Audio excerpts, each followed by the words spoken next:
Hello everyone, and welcome to another morning of Breakfast by the Bay. My name is Letty, and we have Chris behind the camera, and today we're going to be introducing you to a segment we like to call Speed Crabs.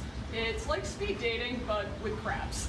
So that means that I'm just going to give you a quick introduction to a bunch of different crabs that we have in Narragansett Bay. These are crabs that you can find commonly here, and also some weird ones that we don't get too often, but we were happy to find them at one point, so we're going to introduce you to them. But before we get started, I just want to say that if you're watching, give us a comment, give us a like, and if you're watching from a school, we always like to know where people are watching from so we know who we're reaching. So if you could just drop the name of the school that you're coming from in the comment box, that would be great. And yeah, perfect. So Chris, do we have some people watching? Yeah, we got some folks trickling in slowly here. We got some folks trickling in. That's exactly what I wanted to hear. So, if you're just joining us, this is our segment called Speed Crabs. Like I said, it's like speed dating, but with crabs. So I want to start with just a couple very basic facts about each crab. So Chris, join me right over here. When you're doing speed dating, or speed crabs, you want to know some basic information about these crabs to start off. So first, we want to tell you that crabs do not like long walks on the beach. It's not one of their hobbies. If they go out onto the beach too much, they're going to get eaten by those seagulls, anything else that wants to predate on them. So they're not into the long walks on the beach. The astrological sign of all crabs is Cancer. You might know that the astrological sign Cancer is actually represented by a crab. So we're just going to put a blanket statement here that all crabs are Cancers. And then finally, a lot of crabs, or all crabs, they have that hard exterior, but once you break through it, they're actually big old softies. So we're going to kind of break through that hard exterior today and kind of see what makes each crab an individual. So I think we're ready to move on to the crabs that we're talking about today. Awesome. And if you're just joining us, my name is Letty, and this is Speed Crabs. So, before we get to the live crabs, I wanted to show you a couple molts of crabs that we have here at the Exploration Center and Aquarium. We don't actually have live versions of these because, as you know, at the Exploration Center and Aquarium, any animal that we have is normally something that we find and then release after a little while, or it's like a sick animal that we took in because it wouldn't survive in the wild. So currently, we do not have these kinds of crabs alive at the aquarium, but we do have their molts to show you. So the first one that we have is this guy right here. You might recognize this as a blue crab. So I'm going to put it on the table for Chris to kind of show everyone. We have 3 different molts of blue crabs right here. So blue crabs, their name is kind of misleading because you would think that if you saw a blue crab, it's going to be completely blue. But as you can see from these molts that we have, they're actually kind of more of like an olivey color, like a little bit brown. The blue crab, or the blue in their name, actually comes from the color of their claws. They have bright blue claws. And if you're looking at a male versus a male's going to have bright blue claws, as is the female, but the female will have a little bit of a tip of red on the very end of her claws. That's how you can tell the difference between a male and a female blue crab. So if you're looking for any blue crabs out in the water, they're going to be living in estuaries and coastal lagoons. So, as we know, Narragansett Bay is an estuary, so we find blue crabs here a lot, especially when the weather starts to warm up. I know in our traps in Providence, during the winter months, even all the way up to July, we're not really finding any blue crabs in our traps. But by the time August and September hit, that's all we find up in our Providence Bay area. So it's pretty cool. So these guys are pretty voracious predators. I don't know if you've ever encountered a blue crab in the water, but they're very fast swimmers because two of their legs are actually modified to look like paddles. So they're called swimming crabs. Those paddle-like legs help them swim through the water, make them go super fast. And also, they have really sharp claws. So if you've ever tried to pick up a blue crab, they're definitely going to try and pinch you, and it will definitely hurt. So you are able to pick them up if you know You could probably just grab them like this most of the time and you'll be pretty safe picking them up like that, but I would recommend being very cautious if you're ever trying to catch one. Cool, perfect. So all the molts that we have actually are from swimming crabs. So like I said, swimming crabs are those types of crabs that have those paddle-like legs on the back. So it makes them swim really fast. So this other crab that we have right here, this is another molt. It did get a little broken in the process of me setting up, but this is called a speckled crab. You can see that it has kind of a tan color and then white spots all over its body. This is typically not as common in Narragansett Bay. You find it more from like the Carolinas to Venezuela. They like a little bit warmer water. And these guys are pretty nocturnal and solitary, so they're living alone most of their lives and they're very active at night. And if you're looking for a speckled crab, the best place to look for it is actually in high surf areas. They live where the waves are really big and crashing, and that's where they do all of their hunting. You can also find them in really high salinity areas, so that means where there's more salt in the water. So you're going to find that, you know, closer to Easton's Beach in Narragansett Bay, or, you know, just in more of an ocean rather than a coastal estuary. Now these guys, when they're swimming around in that surf, they are primarily eating clams and mole crabs. Most crabs are actually scavengers, or primarily scavengers. So that means that they're like, you know, the hyenas or the vultures of the bay. They're kind of cleaning up all that dead stuff. But speckled crabs are one of the exceptions. They like to eat live clams and live mole crabs. So that one's pretty cool. And now moving on to one of my favorite crabs. Unfortunately, we only have the claw of this one, but I'd be really remiss if I didn't talk about the lady crab. So this is a claw of a lady crab. And this crab has earned the superlative, the crab most likely to pinch your toes while wading. They like to live in really shallow water with really high salinity. And so if you're ever kind of, you know, scooting your feet along the bottom of the bay, or, you know, in a shallow water where you're just getting in, and you get your toe pinched, there's a very good chance that it was a lady crab that pinched your toes. So if you actually look at this, claw right here, you can get a pretty good image of the distinguishing feature of a lady crab. The distinguishing feature are these little purple spots. And I always like to say that they look like leopard print. If you ever have a carapace or an entire lady crab, these spots are super obvious. So they're just white with those purple spots. They're really beautiful. And if you actually ever see a lady crab swimming in the water, a lot of people say it actually looks iridescent, which is great. Now, don't let the name fool you. There are male and female lady crabs. Whoever named them in the first place was just really impressed by their decoration and their iridescence while swimming, so they thought it was a little bit more feminine, so that's where the name lady crab comes from. And the funny thing about lady crabs is that they actually don't have a very thick carapace, or like their shell's not as thick as other crabs. So they kind of make up for this with speed, feistiness, and camouflage. So if a predator ever got a hold of them, they're going to be very easy to eat. But like I said, they make up for it with other adaptations that make them harder to catch and blend in with the sea floor. So that's pretty cool. So those are all the molts that I had for you today. All three of these are swimming crabs, the ones with the paddles. So if you ever see those paddle-like legs, there's a good chance you're either looking at a blue crab or a lady crab in Narragansett Bay. So moving on, we have some live crabs for you. So this first one we have right here, I'm going to pick it up out of the water so we can get a pretty good view, is a green crab. So the name green crab is also kind of misleading because if you look at it, you can tell that it's actually not that green. Occasionally they do look very green, but most of the time they're kind of more of this like blackish brown kind of tan color. If you're trying to identify a green crab, it's actually pretty easy, and we've talked about this before on Breakfast by the Bay, but you want to look at the spikes on the side. So if you look here, you can count 1, 2, 3, 4, 5 spikes. So on each side you'll have 5, and you can easily remember that because it spells G-R-E-E-N, green crab. Pretty cool.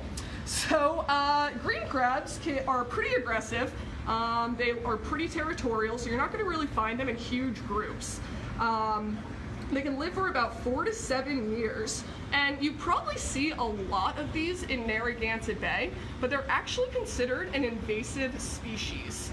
So that means that they were brought over at one point from Europe, and they kind of just took over the New England coast. They were first spotted in the 1800s in Cape Cod. And when they actually arrived, a really cool thing happened. Since they're such voracious predators and they're so aggressive, they eat a lot of snails. So once the introduction of green crabs happened to the United States, scientists noticed that the shells of snails got harder and thicker because green crabs were eating so many of them that the only ones that were really able to survive were the ones with the really thick shells. And we call that an evolutionary arm race. So that means that the snails were evolving as the green crabs were introduced, which is very cool. So the funny thing about a green crab is that its scientific name is actually Carcinus manus. And that means a raving mad crab. Raving mad. So many people have encountered green crabs, realized how aggressive they were, that they decided to just name them a raving mad crab because that's just how they are. So that's pretty cool. And so these guys, while they're kind of native to New England now because they've been here so long, they are actually a huge problem on the West Coast right now. A lot of people are trying to figure out how to stop the invasion of green crabs in the San Francisco area and even a lot of the Pacific Northwest because they've just been introduced to them. The green crab has only recently been introduced to those areas, and they're seeing some huge effects to populations of mollusks. So these guys eat so many of those mollusks that they're actually decimating the populations there, which is crazy. So that is the green crab. Now, the next one we have is also an invasive species, and it gets kind of wild with these guys. These are Asian shore crabs. So Asian shore crabs were not spotted in the United States until 1988. Remember, these green crabs were spotted in the United States in the 1800s, so they've had a huge head start on the Asian shore crabs. But they were observed in Cape May in 1988, these Asian shore crabs, and then in Rhode Island in 1994. And since then, they have completely taken over. What happened is, what helps them survive so well is that they actually lay eggs from May until September. That's twice as long as any crab in Narragansett Bay. So they're producing more offspring, and that means that there's way more of them. And also, they're not very territorial. If you lift up a rock and you see a lot of crabs that were kind of huddled together and then they all scatter, there's a good chance that that was an Asian shore crab population because they are totally fine living in tight, cramped spaces together. Now, the thing about them also is that they like to eat lobster larvae. So they're actually kind of taking away a lot of the lobster that we have in Narragansett Bay. But in turn, a lot of adult lobsters eat adult Asian shore crabs. So they kind of have this weird thing going back and forth where the Asian shore crab eats the lobster larvae, but then the lobsters will turn around and go ahead and eat these adult Asian shore crabs. So if you ever want to tell the difference between an Asian shore crab and a green crab, which sometimes it can kind of get confusing if you look at them, they have the same general shape to them, you want to remember to count the spines, because the green crab's going to have 5 spines on each side, and the Asian shore crab will have 3.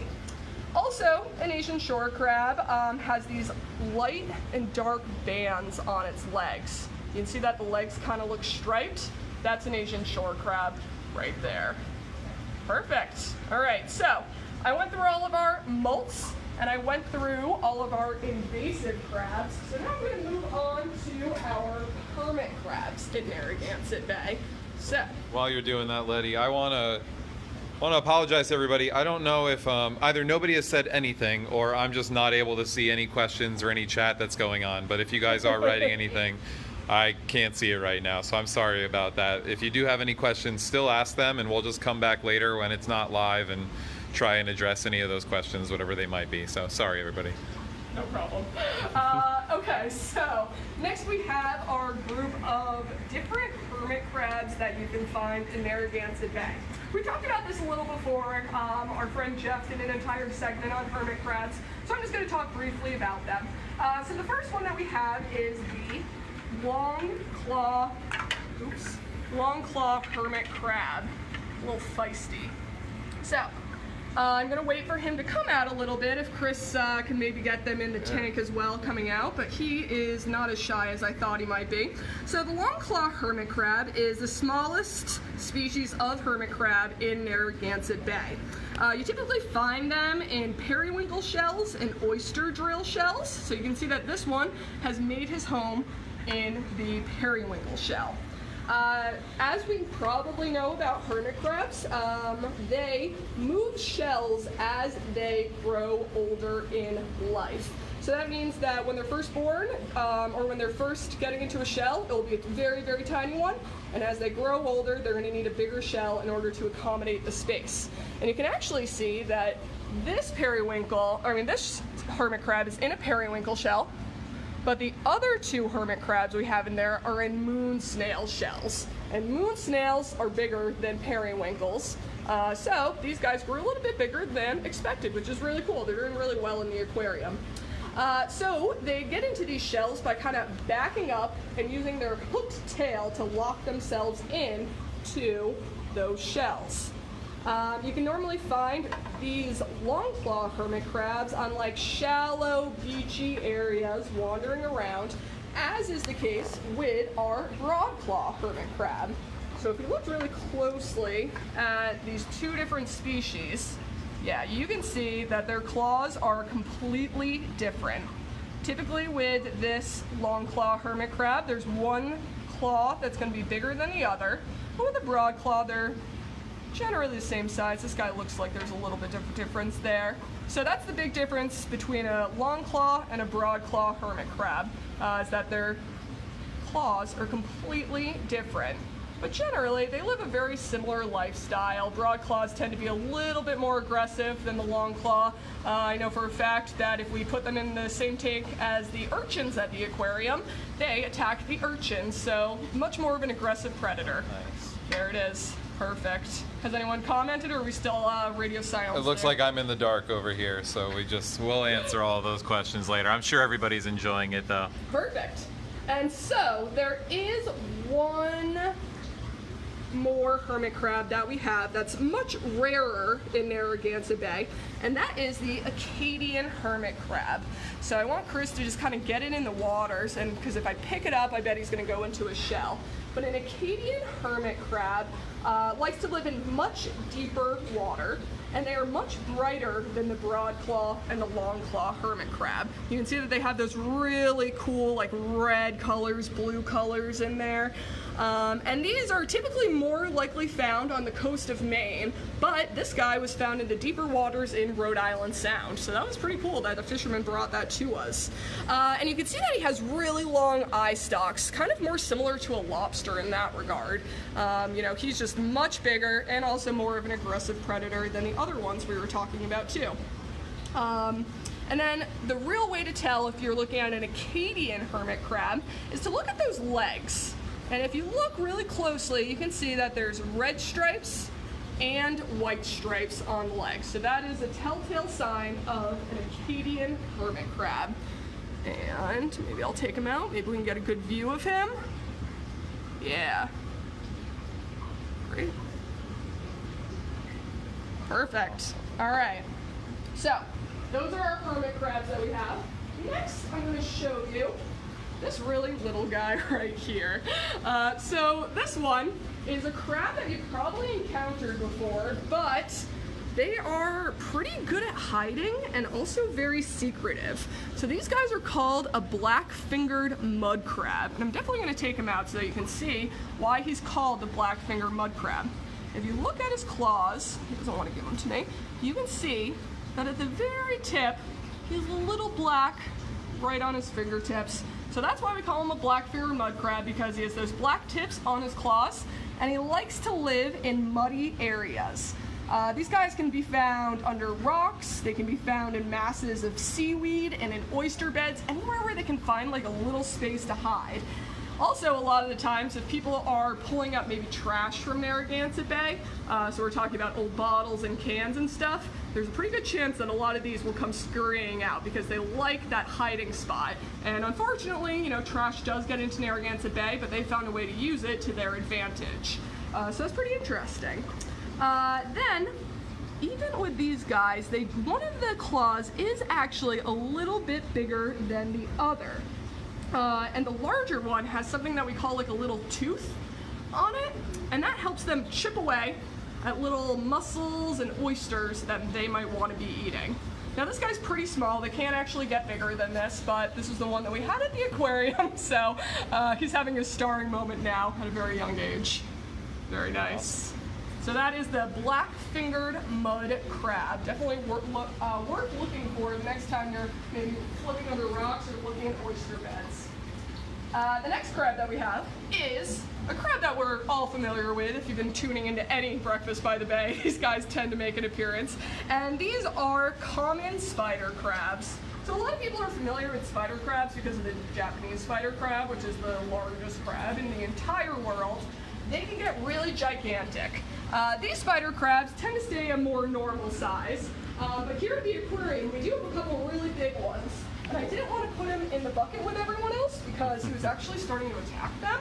But you can see here that this is a pretty good image of a spider crab. They can even get bigger than this in Narragansett Bay. I've seen ones before that are like 2 feet across. They get really crazy.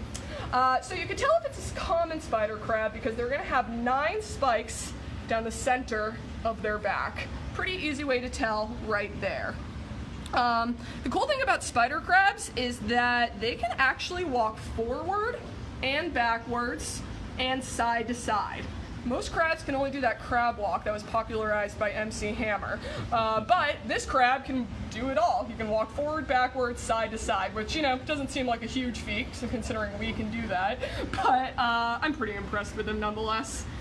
So these spider crabs are also called decorator crabs because they like to take their claws, pick up little pieces of algae, seaweed, anything they can get their little claws on, and put it on their back.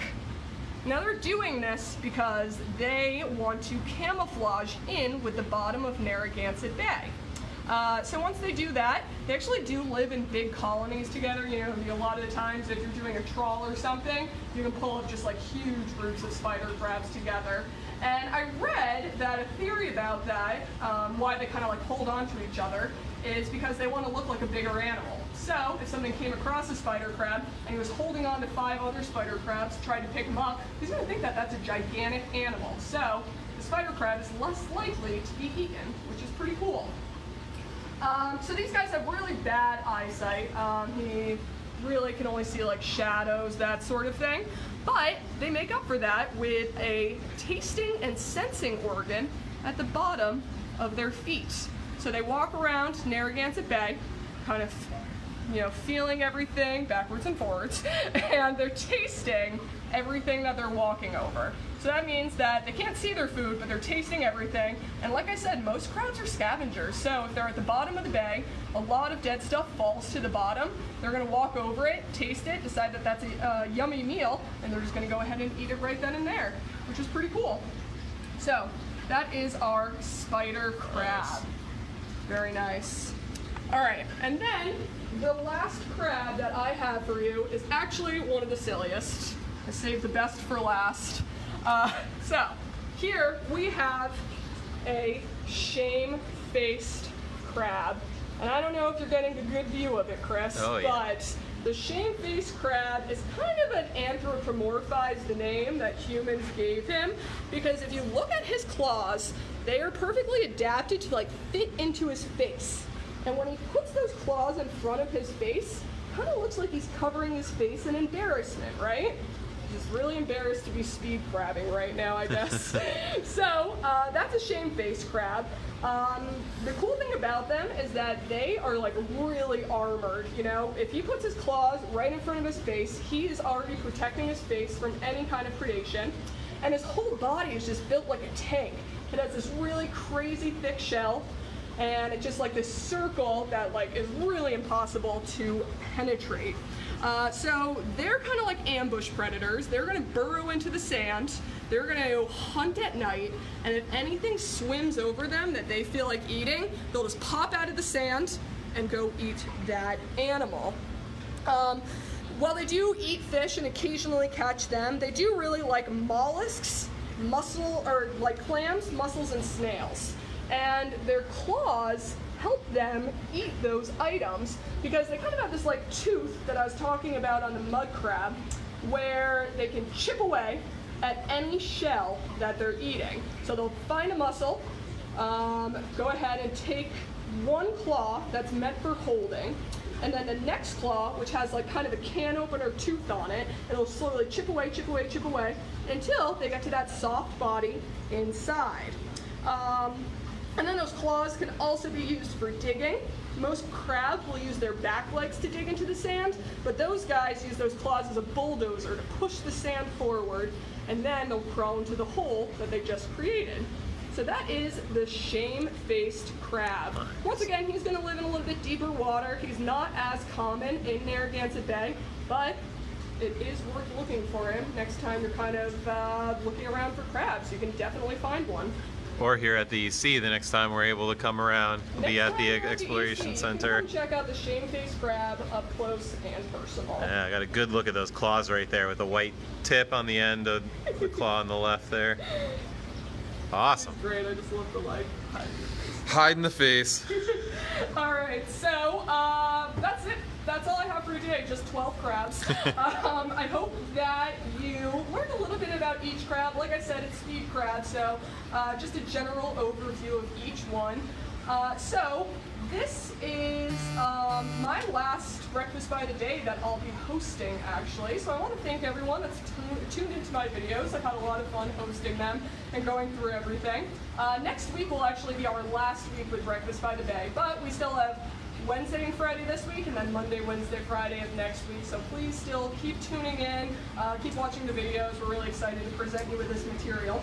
And then the last one thing I want to remind you about is that we're working on a really exciting project. The education team at Save the Bay is putting together an activity book to do during the entire summer. So this can be done individually, it can be done as a family, it can be done with your friends, and it's just 60 pages of ways to explore Narragansett Bay and activities relating to that. So if you're interested in that, that'll be dropping early July on the Save the Bay website. More details to follow. But otherwise, thank you for tuning in today, and we will see you on Wednesday at 10 o'clock